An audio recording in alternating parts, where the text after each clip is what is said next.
NAP, not applicable to politics. If you kill your enemies, they lose. Originally published by Evelyn Grant on the 5th of October 2021 for the Anti-Politics Substack.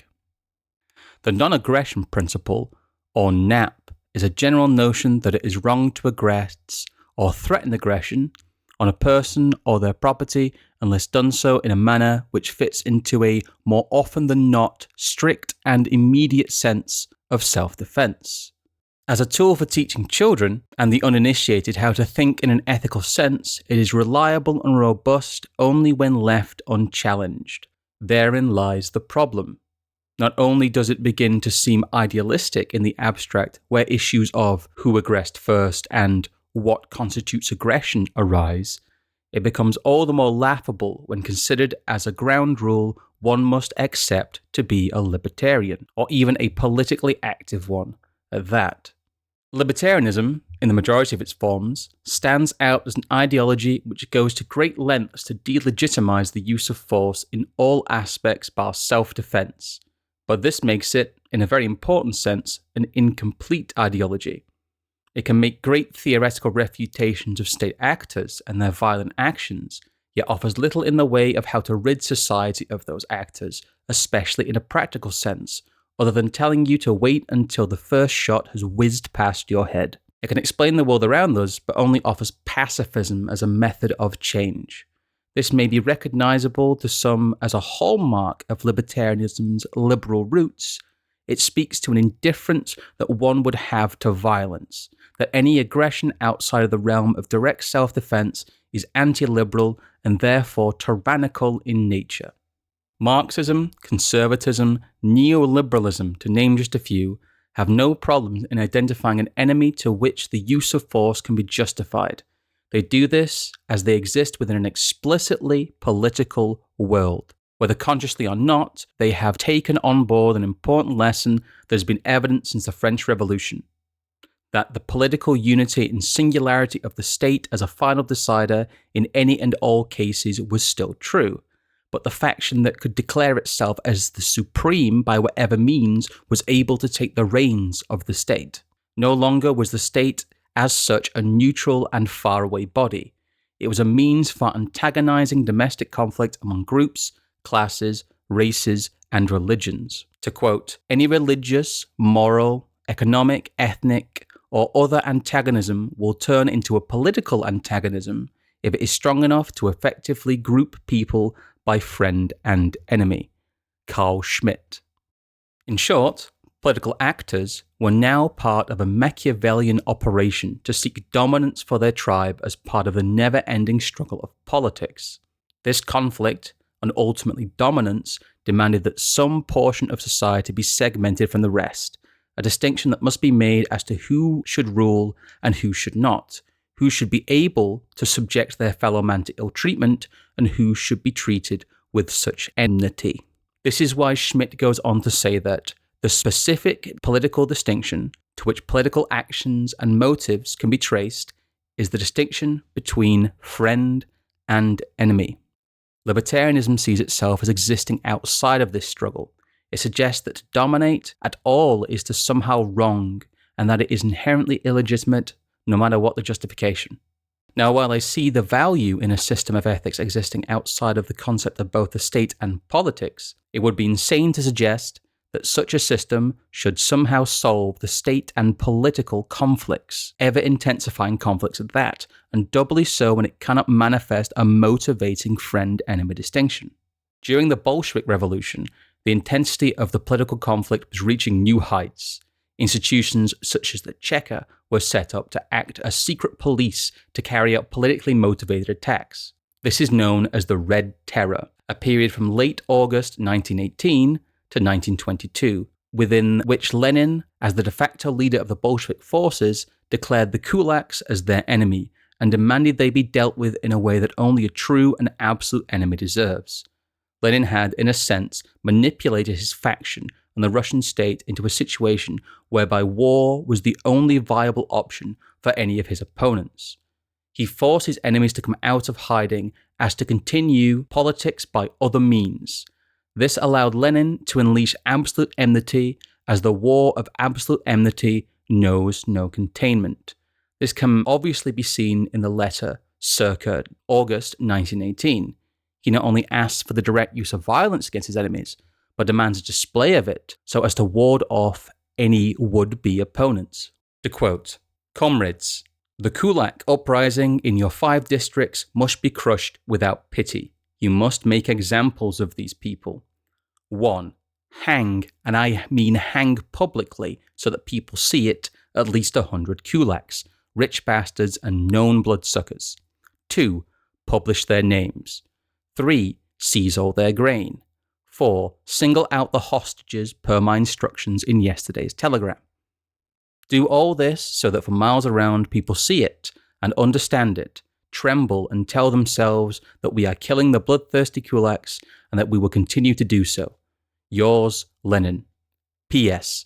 Find tougher people." End quote.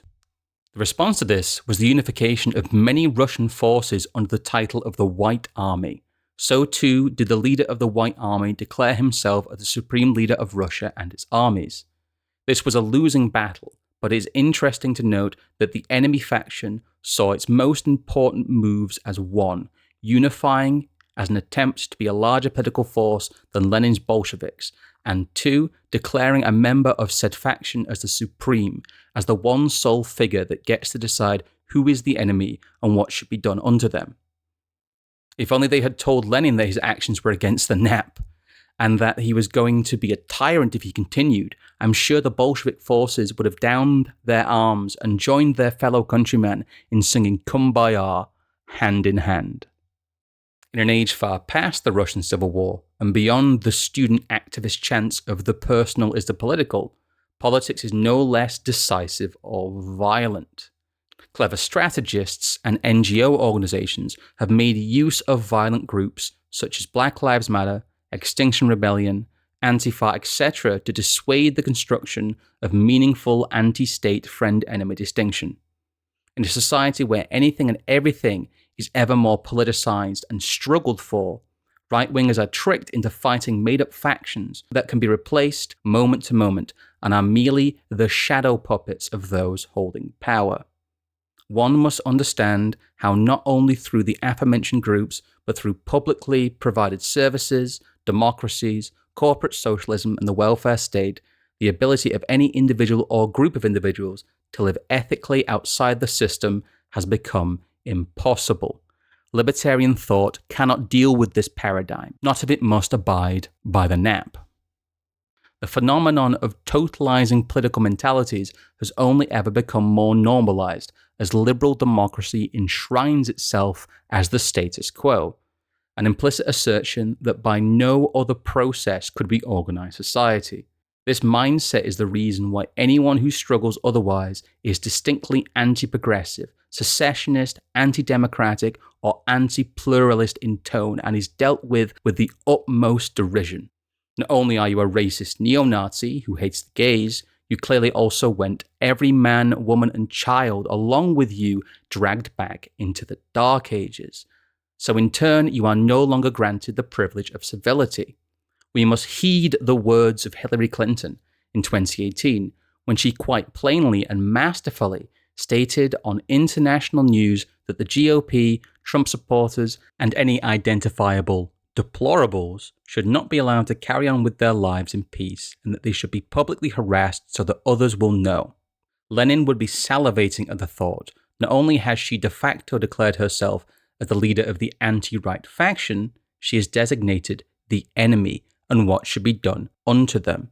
Clinton even picked up on the idea that the most effective political harassment should be done for all to see, and that this order wasn't just given to troops of the specific organization, it was stated in the press for all eyes. She played an important role in helping to solidify the political antagonism amongst her in-group and its followers, not only targeting their enemies, but leaving a direct threat in the air to those who may consider stepping out of line. The basket of deplorables was seen as a political misstep within the moment, but fed into a grander narrative of Trump supporters et al. As the violent other, helping underpin the perception of the January 6th insurrection. Moments like these became bookmarks in the progressive struggle for peace across the one world they so desire. Not only are progressives conflictual, but expansionist. The implicit threats against those who have not yet stepped out of line are threats to both sides. Not only can you no longer just be with the enemy, you must be with us, and you must remain with us, or else. In doing so, progressives clear the political sphere of neutrality in an effort to unify the political structure towards greater conflicts. The only attempt I have come across which reflects a conscious understanding of how the state apparatus and its permutation into a politicized public can be dealt with is a footnote within Rothbard's Ethics of Liberty. Amongst the chapters on self-defense, Rothbard describes what he calls the maximalist view of self-defense that still fits within the NAP. He describes a situation wherein a storekeeper is dealing with an urchin who has stolen one of his products. Rothbard asked the question of whether or not under pure libertarian law it is acceptable to kill the urchin. As the urchin has chosen not to uphold libertarian law, the shopkeeper is well within his rights to retaliate, and in theory, yes, he can kill the urchin. At which point a footnote is mentioned. On the maximalist view, furthermore, socialists, interventionists, and utilitarians would, by virtue of their views, be liable to execution. He goes on to dissuade us of this view, as it suffers from a grotesque lack of proportion. Now, while this may be true in the case of the urchin stealing a candy bar, and that Rothbard's suggestion that in this case the urchin too has rights may be worth listening to, but the footnote is taken into account as a political statement. Rothbard's focus on equal treatment becomes his downfall. There is no long-term advantage in being the fairer side when your enemy stands against your own autonomy and dignity, as that's what enemies are for. To quote, "The political enemy need not be morally evil.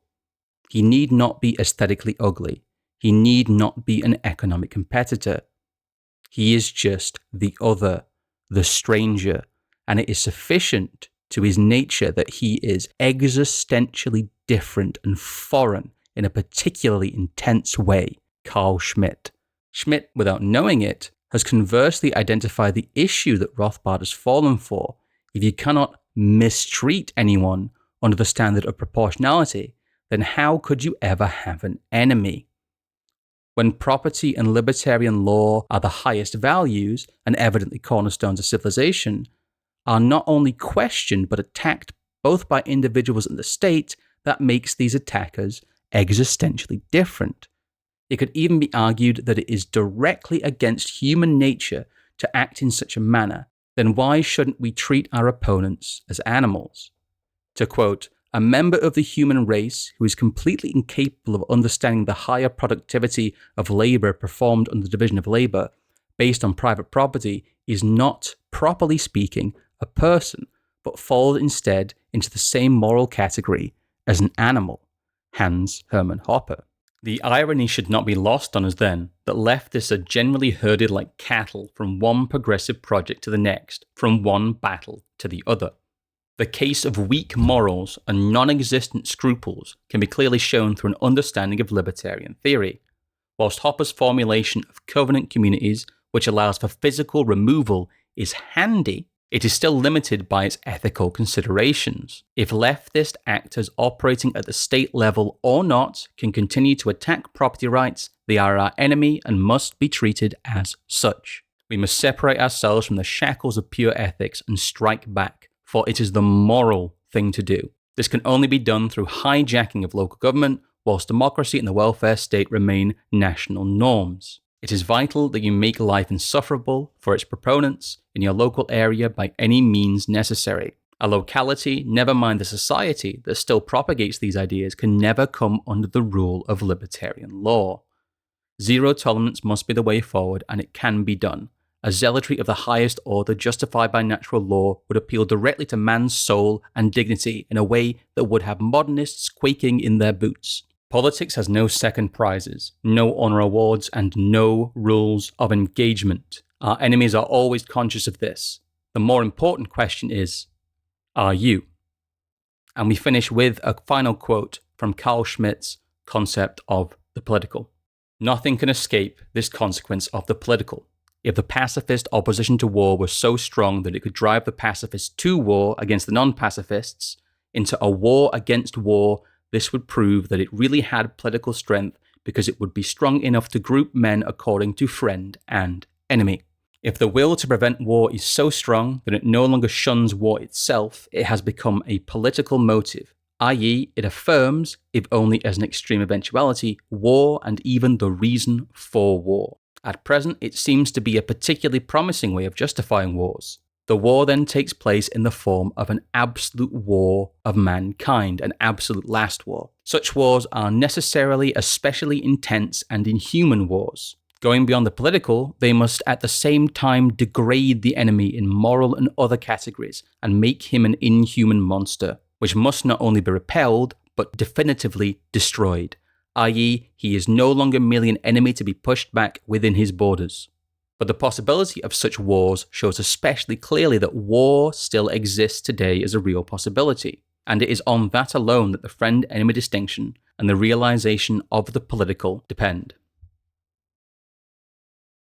Thank you for listening. This, again, was one of our Substack pieces. Do click on the link. It's in the cards. It's also in the description to get to the Anti-Politics Substack, where we have a lot more writing like this. This is, as I said in the intro, one of the older pieces from October in 2021, so nearly 2 years old at this point. Please do donate if you enjoy our work, and there are lots of different ways you can support us, even if it's just leaving a comment. I know it's slightly annoying YouTube-y stuff, but it is really how the game is played. Anyway, thank you guys for listening, and have yourselves a good evening.